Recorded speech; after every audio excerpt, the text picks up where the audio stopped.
Hi, everybody. Welcome back to Pilgrim's Digress. Spoiler alert! Game of Thrones. If you're not caught up all the way to episode 5, go back. You shall not pass. Jeremy's back.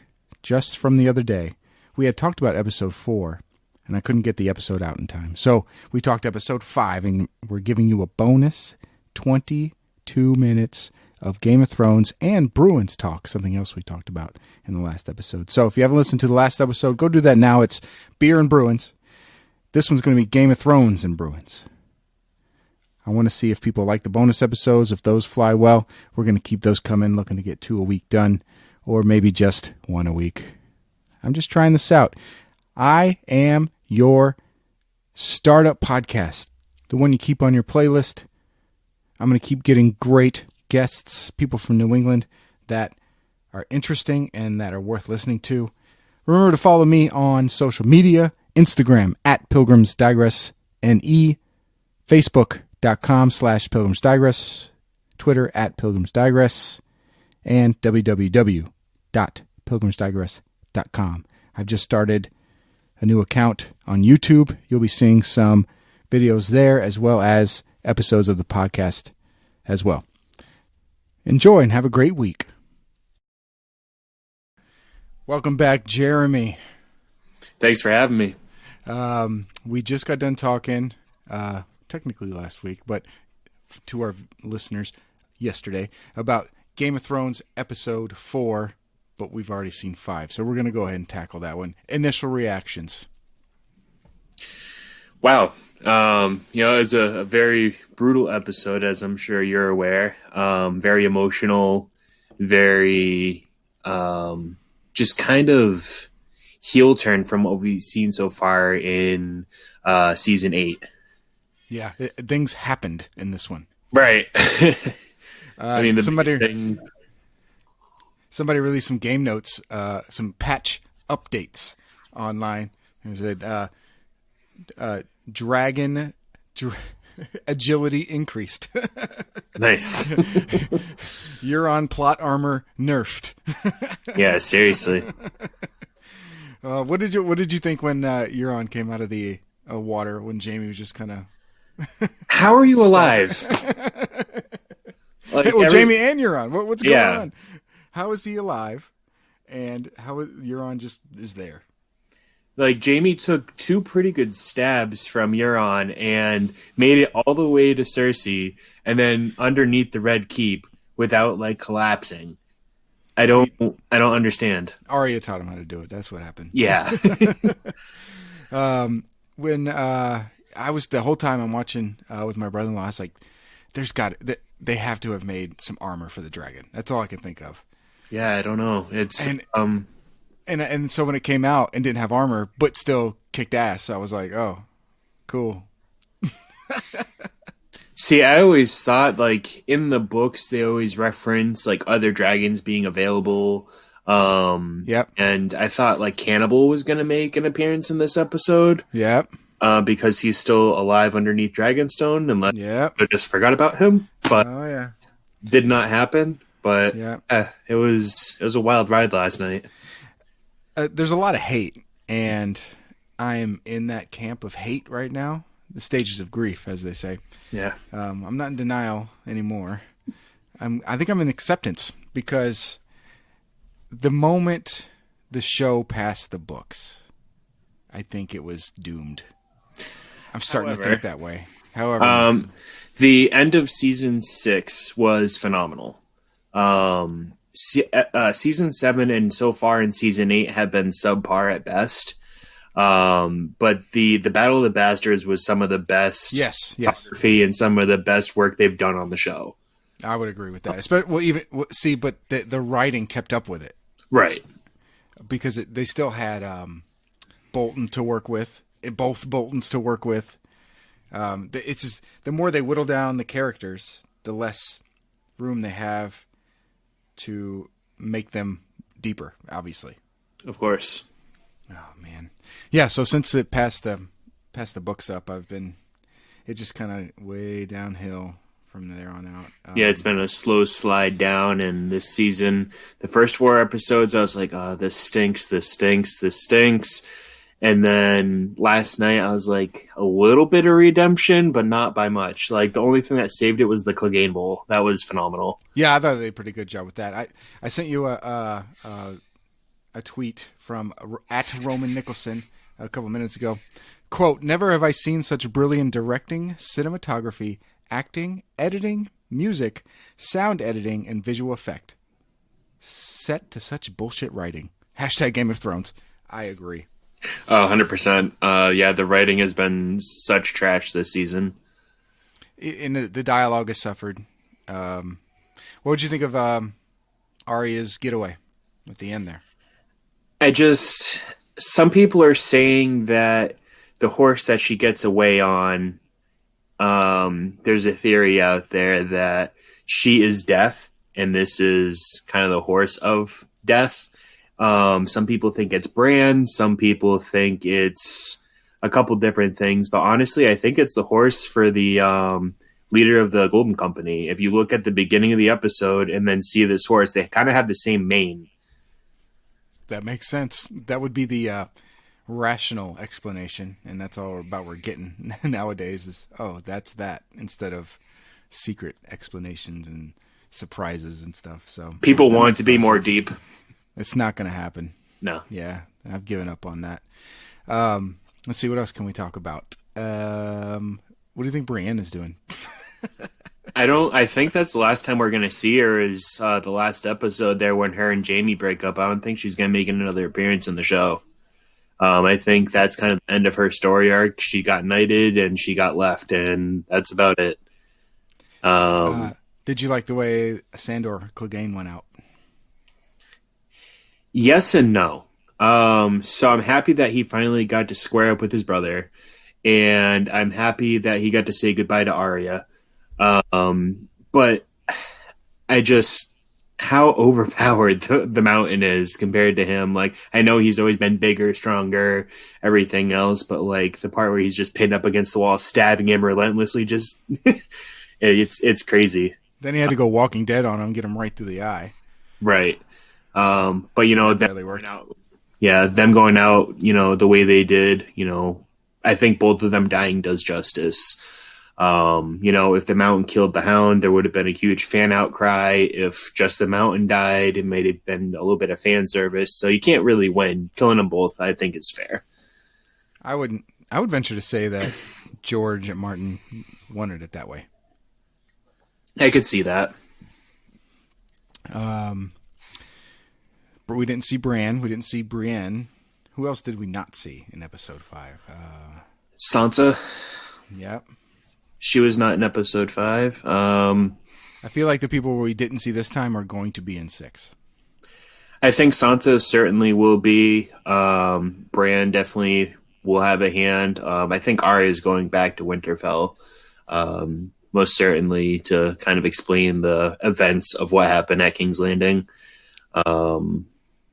But I don't know what to expect the next episode. That's the weirdest thing about this season. Yeah. I don't know if that's a good thing or a bad thing. Right. Because, yeah, Arya's, she just like obeys the Hound. He's just like, you need to go or you'll die. And Arya's like, yes, you're right. And then leaves.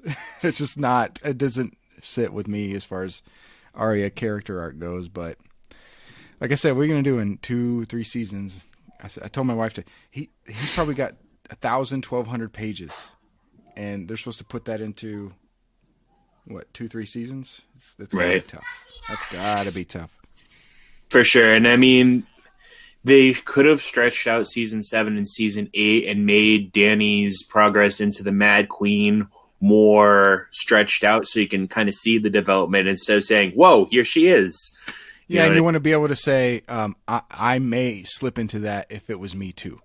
That's character building. You have to of course, draw empathy from your audience, but it just didn't get it for me. Yeah, it just didn't get it for me. I mean, and she even turns when the bells ring and they surrender. It's just like, and then head in hands, and Cersei's in the Red Keep, right? Right. You have a dragon that flies, that spits fire. This isn't hard. This is like video games 101. They put all that stuff in front of you, and you think you have to kill all that. No, just fly up to the thing, kill the person in charge. You're all set. And Big Boy's right behind her. Oh man, did she not think of that, or did she not know? And speaking of Danny not knowing, I was watching. Me and my brother-in-law rewatched 4 just last night, and we were talking about the scorpions on the ships. Danny, we have to hold her responsible for knowing that scorpions existed because they were on the walls at one point. Right.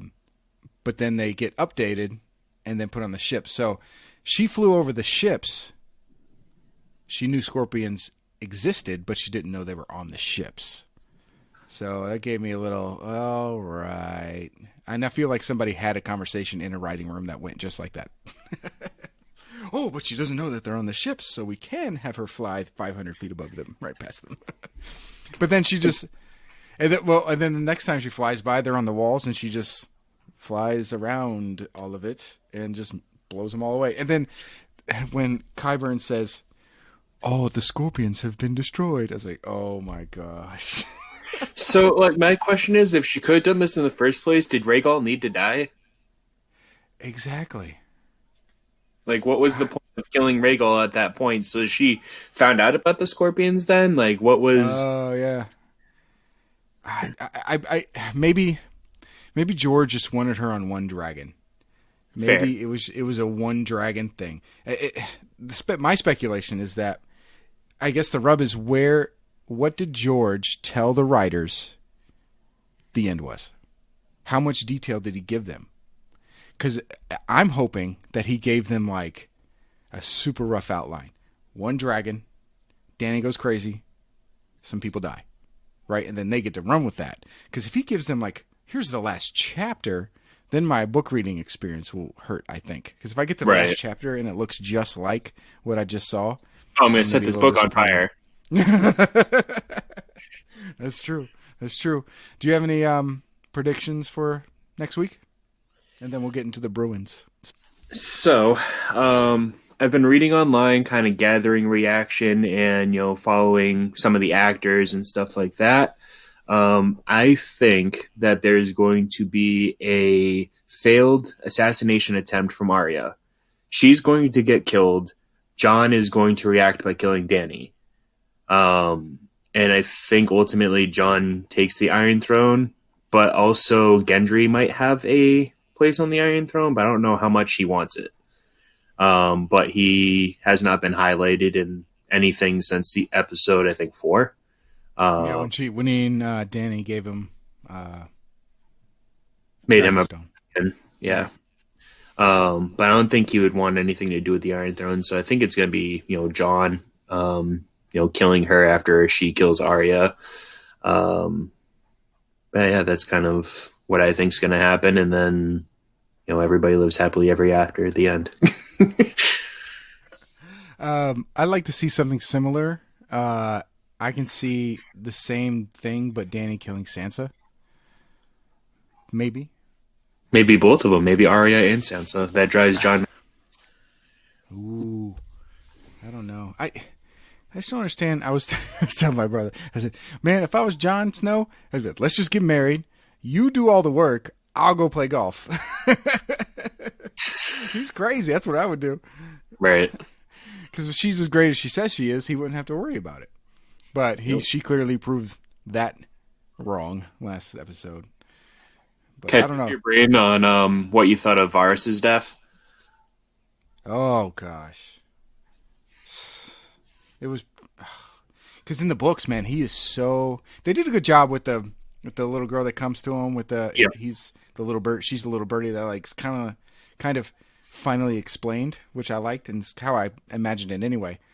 It was just so abrupt, and if they don't make something out of that note he was writing, I'm just gonna keep adding to the pile. Seriously, something has to be made of that. And who is he writing to? Who's he writing to? There's no one left. Dorne, maybe. That's what I'm saying. Like, who does he know that's left that could help cares? Yeah, cause? Yeah. I can't even think of anybody. Highgarden, River Run's done. Obviously, the Lannisters. There's one of them, Maybe the Erie. That's like the only House of Power. Robin and over there. and Dorne, and that's it. Yeah, but Dorne's pretty much wiped out too because all the Martells are dead. Well, in the show, there's like 10 Yeah. Martells in the book running around. I was gonna say there's like 6 of them that they're missing. Yeah. So Varys' death is. I mean, it was a lot of foreshadowing. I think season 2 or 3, she told him, "If you ever betray me, I'll burn you to death or whatever." So that was just kind of. I'm sure they knew that. And he was going to do that anyway. Right. It was just so weird how he suddenly found like a conscience about his job.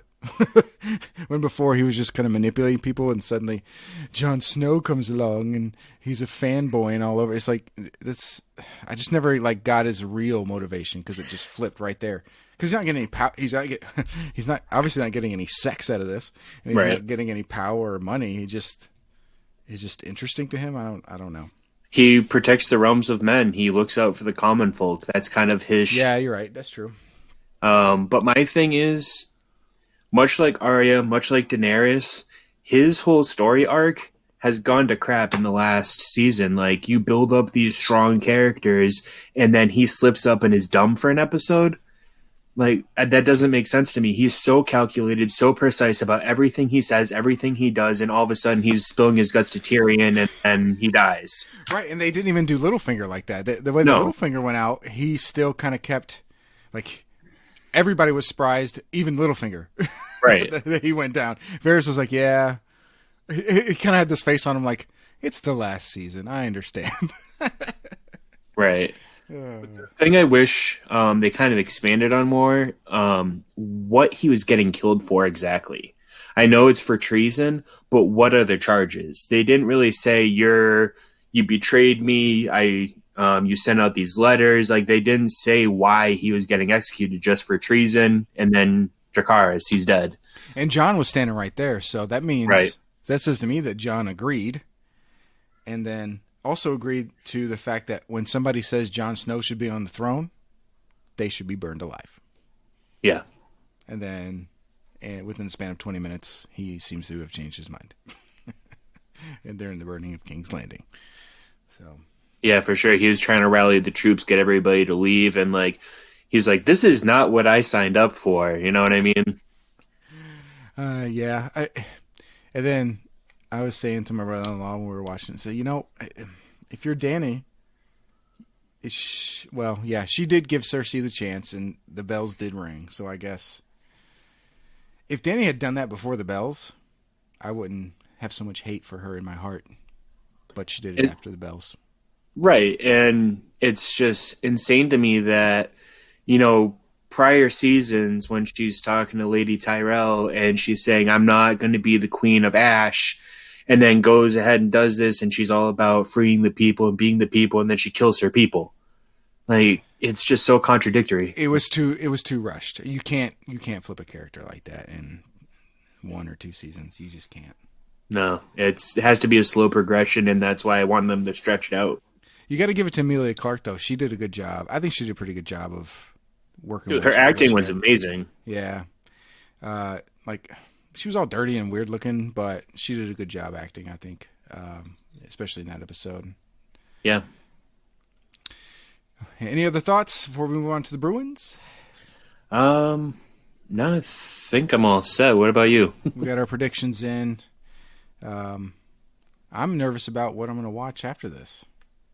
Yeah, I have no idea, really. Have you read my brother's read the Wheel of Time books. He says they're great. Have you got a hold of those? I have not. Maybe I'll give them a look-see. Yeah. All right, let's move to the Bruins. From what you just told me off air, they're up 2-0 over the Carolina Hurricanes. How are you feeling about that? Pretty confident. I don't know if you caught any of Game 2 at all. The final score there was 6-2. Yes, I got that from SportsCenter at one point. But it was probably the most dominant I've ever seen them in the playoffs this year. They, from puck drop to end, they were just relentless on the puck, great back check. They had great vision, great outbreaks, passing, everything. How did penalties go? Penalties were Penalties were pretty even. There was one kind of questionable call where Marchand got up high with a stick, but Justin Williams, the captain of the Hurricanes, caught the stick and then turned around, unbuckled Marchand's helmet, and kind of got in his face, and he went to the box for roughing, and Marchand didn't get anything. But at that point, it was like 3-0 anyways. It was kind of, they have a penalty kill for a reason. It was pretty fair, pretty evenly called. They let a lot of stuff go both sides. But Rask stood on his head again, and I think the series is going to be over in 5. I think Carolina win tomorrow night, and then the Bruins are going to take the second game. Carolina close it out in Boston, go to the Cup Finals against the Sharks. You said before. Yes, yep. Yeah. San Jose. I still feel strongly about them. We'll see what happens tonight, but they won their first game 6-3, and they've just been a force. So are they on tonight, Monday night here? Yes. Yep. Okay. I'll have to check that out. Is with the Hurricanes, is it a matter of them playing a bad game and one of their star guys not keeping his end of the bargain there, or not keeping up? So there's two folds of why they kind of broke down. One is their goalie is not that great. He was a backup in Detroit, Peter Mrazek. He was a backup in Detroit, and he was supposed to be the second coming for them, and he couldn't take the job. And then their fallout after their top two guys is kind of not great. Their top two guys, Teravainen and Sebastian Aho, are really good players. And then after that, the drop-off is significant. I just don't think they have enough people to match up with all our other guys. It's just a mismatch. What about injuries? Do the Bruins have any injuries right now? They have two injuries. Kevin Miller has been out the whole playoff run. I'm not sure if he's going to return. It's a lower body injury for him. And then Noel Acciari, who's one of their fourth-line guys, he's been out with an upper body injury, but he's been back at practice with non-contact, so he might be back next round. So overall, we're pretty healthy, and that's great in the playoffs. Yes. Yeah, great. Cool. If we keep going, man, I'll keep having you on. We'll talk Bruins, and I'll talk about basketball. Did you see Kawhi Leonard? Oh, my God, that end of that game was insane. It was almost the episode of Game of Thrones, man. The bounces, the do. Yeah, four of them. Bounces. It was crazy. All right, man, we're at 22 minutes. That's kind of where I wanted to keep it. I'll talk to you a little bit more off air, and this will probably get on tonight in the next hour or so. Awesome. Sounds good. Thanks for having me again. All right.